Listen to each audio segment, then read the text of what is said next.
Hey, welcome to Rainer on Leadership. I'm Thom Rainer. Sam Rainer is here. Before I begin, I want to mention the Everything Church Resource Directory. That's a long name, but we get so many questions about where can I get this from my church? Where do I find this resource from my church? And the list goes on and on. If it's related to a church, it's probably in the Everything Church Resource Directory. We have I would like to say we have every resource company and organization in there. We don't, but if we don't, you can let us know and we'll add it to it. And you can get it free. Just download it.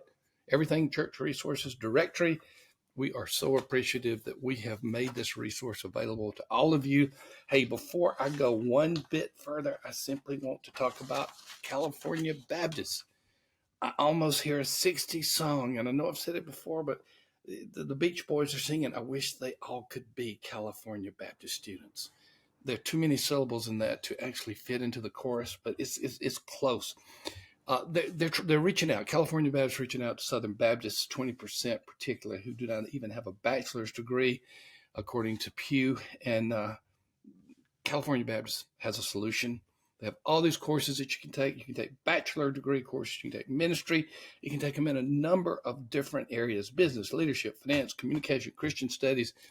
Not only are they online, that's common with many degrees, but you can take it at a time that is convenient with you because classes are starting every 8 weeks. So you can really begin at any time. You can go and take as many as you want or as few as you want and work through it at your pace. So visit californiabaptist.edu to learn more. You can see the link in the show notes. Sam and I often comment that we have been to California Baptist. We have visited in person, beautiful campus, but if you can't go there, this is a great degree to do so. Sam, I don't know if you know this. I just will mention it to you. We're in a presidential election season. I don't know if you've heard about it, but that's right. I Who's thought I running might. again? Who's running again? A couple old guys. I can't even remember their names. Yeah. I'll have to look them up. Well, maybe if you include Kennedy in there, 3 guys, 2 guys, older guys, and 1 guy that's kind of old. And Yeah, one of these things is not like the other.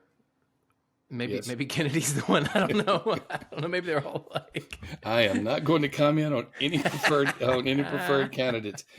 You are doing really, really a good job on this topic, and are you ready to tell them what's coming soon related to this, or you want to hold off?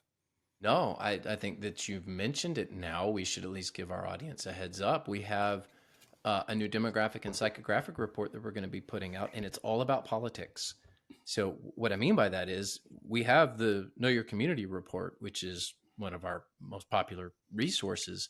Now we're going to do Know My, and I haven't quite, at the time of this record, I haven't quite settled on a name, but I think it's going to be Know My Community Politics report. And I it's like got that. I mean, several that's the way we pages. say things, Sam. Y'all give answers to church. What's the name of your organization? Oh, we're going to call ourselves Church Answers. Sam and Tom are going to talk about leadership. What's the name of your podcast? Oh, Rainer on Leadership. Jess starts a church in Spring Hill, Tennessee. What's he call it? The Church at Spring Hill. Just say what it is. Yeah, it may not be all that creative, but it's certainly clear. So we've got a demographic and psychographic report that can basically tell you the people around you, your church, what do they believe and what are their political leanings. And it's a fascinating report. I spent several months developing it, and I'm excited to release it. It will be released soon. It's not, at least at the time of this recording, it's not quite available just yet, but it will be very soon. And it will definitely be something that you want to get for the election season. But what I want to do is just to take a moment on today's episode and talk about, it is an election season. How do you lead your church through this without losing your mind? You and I have political opinions, of course. You were a pastor, I was a pastor, and you have to shepherd people through politics. So, I understand that this can be something that people don't like to talk about or like to hear about. And, we're not here to tell anyone how to vote. That's not what we want to do on today's episode. But what we do want to do is at least help you manage the tension in your church. There's probably, for most churches, let me say that, maybe you're the exception, but for most churches, there's probably some tension over this issue. And let's start by just describing. So there are 4. These are my categories. So this is like just me, talking This is not from any sort of book or research study. This is just something that I've experienced over the last, I don't know, since 20 years of pastoring. There's really four prevailing views of politics in the church. One is that churches should embrace politics. Two, churches should use politics. Three, churches should avoid politics. And four, churches should condemn politics. So let me walk you through each of those. The top level, and these are in order of acceptance, politics and acceptance within church. The first one is this is the churches should embrace politics. This is the position that we are a Christian nation. The church should be highly influential on politics. We should have the Bibles. We should have Bibles in schools. We should have a large scale Christian influence in the realm of politics because we are a Christian nation. I know not everyone's going to agree with that, but there is a segment of people who would say yes to that. Maybe you're listening and you're like, amen. Okay, so that's where you are. Churches should use politics. So this is a view where you see politics as a vehicle for doing good. Maybe you're not as strong on we are a Christian nation, but you understand the benefit of politics. Christians should still be involved in the political world, but maybe not to the degree of embracing it fully like the first category. Now we move into more of a negative view. So the first two are more positive. These next two are more negative. Churches should avoid politics. So this would be the church that says, hey, we're just better off without it. We don't really talk about it. We don't really go there. It's fine if our own people are involved or if they themselves are politicians, no worries. But you're not going to hear much of that in our church. Mm-hmm. And then the last one is churches should condemn politics. And so this is the belief that we are not a Christian nation. There's no reason for the church to be involved in politics. And honestly, we would condemn anybody else that thinks, that churches need to have some sort of political connection. And there's plenty of people in this camp too. So I'm just so you know where I stand. I'm more in the churches should use politics. I'm not negative on it, but I'm not like the full embrace making. I'm not going to get in the pulpit and say, "Hey, you should vote for this person." I don't quite take it that far. Sam, but those are the four categories. The big issue when I was a pastor, pre-internet age pastor, internet came on in my fourth and final pastorate in Birmingham. But the big issue for us was voter guides, paper voter guides. And there were typically 10 to 12 that had been out in some way or another. And if I recall correctly, again, my numbers may be off, but I remember maybe 10 of them were conservative and 2 of them were liberal. Nothing was in between. You had a voting guide, you knew exactly what they were, but some were conservative, some were very conservative, some were ultra conservative, and then there were 2 liberal ones. And I was in a church pre-Birmingham, I'll just go in and say it, in Louisville, where a stack of voter guides showed up every Sunday, and I had to, as you entered the church, on a table, and I had to take them out every single time. And it was basically 2 warring groups within the church, one of them conservative and one of them very conservative. And I didn't want any of it. I just didn't want voter guides in there. That was not the level of politics that I wanted my church to be involved. I would later find out who was doing that, and it made a lot of sense. So that's my experience with it. Yeah, likely someone who has some sort of political agenda or could benefit from the election in some way. So you likely have a wide spectrum of views in your church. You might lean conservative, lean liberal, lean, one way or the other. But there's probably some form of a spectrum in your church if you have any size church at all. And the thing that I'll tell pastors is wherever you fall, whether you believe you need to embrace politics or whether you want to condemn politics, you are always representing your church. It absolutely cracks me up. And I laugh at it when, there's a pastor out there it's like, well, this is just me speaking. I'm not speaking on behalf of my church. They're posting stuff on Twitter or whatever it is. And you have the little disclaimer, these are my views and not representative of my congregation. And it's like, not. don't. You are always representing your church. If you get out there and speak to something and you're the pastor of a church, you can say these are all my own personal views all you want. It doesn't matter. You are always representing your church, whether you like it or not. You don't get to take your pastor hat off when you're communicating with people on social media. You don't get to do that. You have to represent your church. You are representing. You're the shepherd of your church. So I would just say, be careful. Some of you may say, absolutely, I represent my church. I know where my church stands, and you need to vote for it. You need to vote for XYZ candidate, and like your church is cool with that. Okay, but at least you understand you're always representing your church. So I would just say you don't. It's one of the sacrifices you have to make is being a pastor. You will always be connected to your church and vice versa. That's always the case. So what do you do? How do you manage this? And this is really the heart of what I want to talk about today. And this is my advice. Some of you may disagree. And Dad, I wrote more of this than you did. So if we get hate mail, then you can just send it on to me. To the listeners and viewers, Sam wrote all of it. I didn't write one word. I'm just here as a pretty face. That's all I'm doing. Happy 4th of July. This is airing right at the 4th of July. And I always mention 4th of July is significant for you and me, because my parents got married on the 4th of July, which resulted in 3 children, 2 who have survived, me and my brother, and now you and your 2 brothers, and now all of the grandkids. It's, it might be my favorite holiday. I just love the 4th of July. I love independence. I love freedom. I love my country.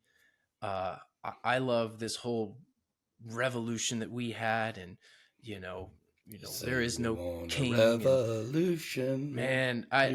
This is where I just love being an American. So, America. I just do. That's where I'm at. And again, you can disagree with me all you want, but I'm the one on the radio right now. It is Rainer on Leadership. It is Rainer on Leadership. But I say all that. So I am somebody who doesn't mind politics. I will speak my mind. I'm glad to tell my church where I stand on issues, but I do avoid endorsing individual candidates from the pulpit. And there's wisdom, and I just think there's wisdom in this. I'm not going to make this a test of church membership or some sort of statement on your belief or even your salvation. I think it's unwise to endorse an individual candidate, because I just know for me, the moment I do that, I get in the pulpit on a Sunday, I say, hey, you need to vote for this person. Monday morning, there's going to be some scandal about that person, and I'm going to look like an idiot. So I would just say you need to be very careful about that. I don't fear the government. Some people say, well, you just don't want to endorse individual candidates because you think the government may take your 501c3 status. And I'm like, I don't care about that. Even if they do, we're still going to be the church. And you're probably not going to make a profit anyway. You just have to pay property taxes. Yeah. Which in our area, that's true in Florida, hugely significant. You should be concerned about your 501c3 status, not because of income tax, because of property tax. People kind of miss that. It's the property tax issue, which is the really big issue there. Right. Not the income tax. So I'm not afraid of the government. Goodness, not at all. But I just don't think it's wise. I just don't think it's wise to endorse a candidate, because something could come out and you could look like a fool. So true. How about the social media thing, Sam? I don't know if I've ever seen someone convert someone from an opposite position to their position on social media in anything. Actually, this was really funny. Matt McCraw. So Matt is he's a employee of Church Answers. And he got into a little political debate with another pastor online. Now, it wasn't politics. It was actually denominational It Can't wasn't imagine. U.S. politics; it was denominational politics. Okay. And Matt, to his defense, was actually just trying to be kind and gracious. But it did not go well for Matt, and he would probably freak out that I'm even talking about this. But I don't care. So this person, Matt, was just trying to be like, hey, I'm just trying to make a statement, no big deal. This person responded, that you think you're cute while you do it is particularly repulsive. And there's, he called him a bootlicker and all this stuff. And so Matt just responded with, brother, are you okay? Like, just love it. Brother, are you okay? I told Matt, which I've been guilty too. So Matt, we love you, man. One of our best employees. Um, I told him, I was just like, you know what? I don't think I'd engage that person anymore. And he didn't. And Matt handled it very, very, very well. So anyway, it's all out there on social media if you wanna see it. Thank you, Sam. Yeah, Matt appreciates it too. yeah, I know. So our is social media good? I don't know. I guess it could be. But debating on social media, particularly around, if you're a pastor debating politics, U.S. politics on social media or denominational politics, it usually doesn't end well for you. People see that, and it's hard to know tone. It's hard to decipher heart and where your heart is and everything. So I try to avoid it, although I've gotten swept into a few things before, just because I like to To poke. Hadn't heard about that. I do like to poke and see what people will say. So do as I say, not as I do. This one's big. Avoid being co-opted into polarizing political movements. There is a pressure for pastors to speak up about justice issues. There's a pressure for pastors to speak up about issues of life. So you can find yourself in a place where if you align with a certain group, you will be seen in a certain way.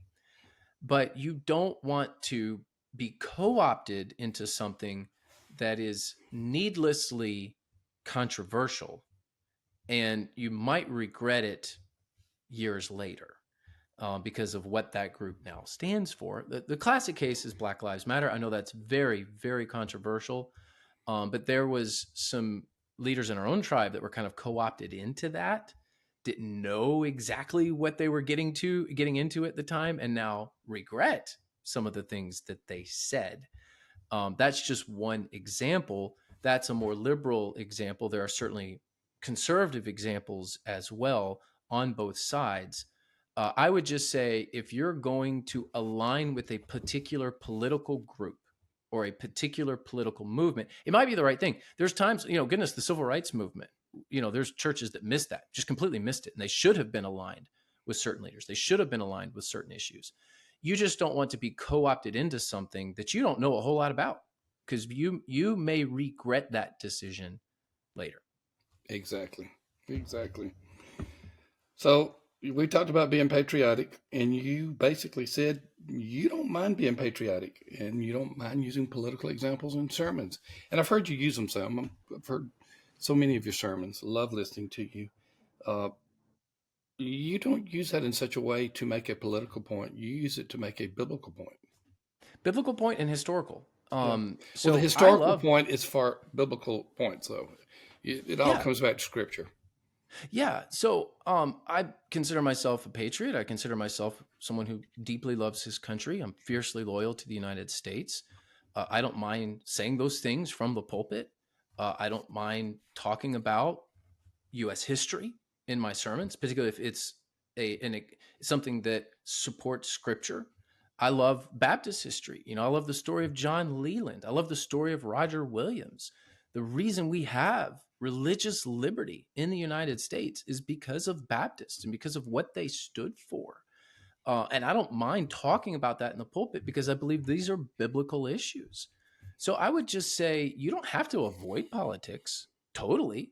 Now, some pastors may say, I just don't go there at all. But I think you're missing out on some wonderful history in our nation.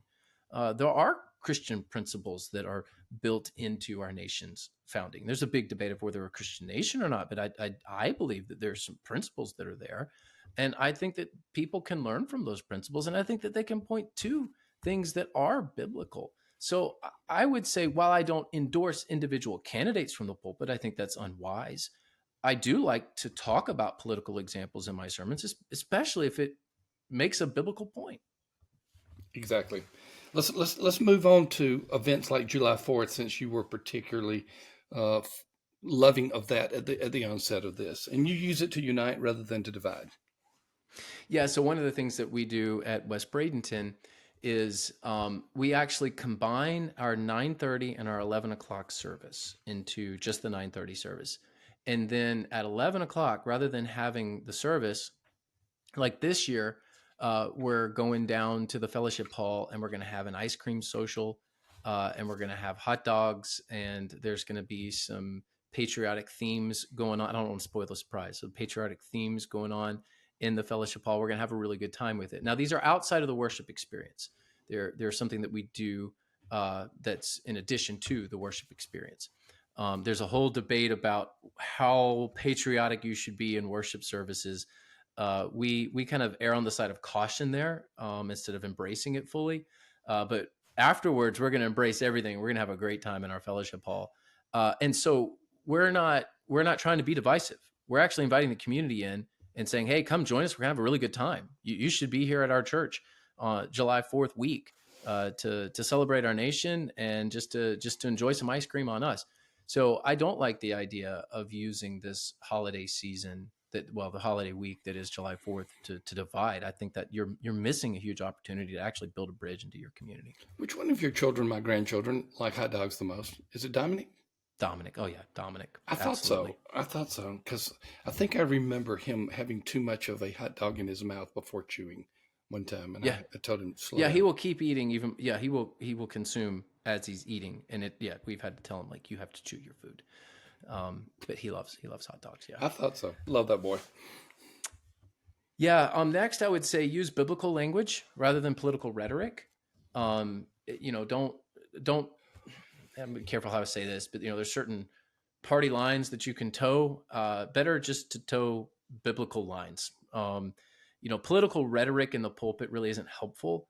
I would just use biblical language. Now, there may be issues that you want to speak to, political issues that you believe are biblical issues. Don't use the political language to talk about them. Use the biblical language. So maybe a slogan like "Make the Bible great again" maybe not be the best thing to do. You know what? I'm not opposed to that. Bible's always been great, though. So I don't know how that would translate well. But make the Bible great again. Yeah, I'm going to have to pass on that one. Although I'm just testing you. Yeah. Although that would align with one of the political candidates that are currently running. It would. We're trying to offend everyone. You're trying to. If you're like, wow, you're really stepping on toes here. You're trying to get everyone. Not many left. If you're in the middle of the road, we may not have hit you, but everybody else, boom, boom, boom. That's exactly right. Lastly, and I'll conclude with this. People can tell when you're genuine.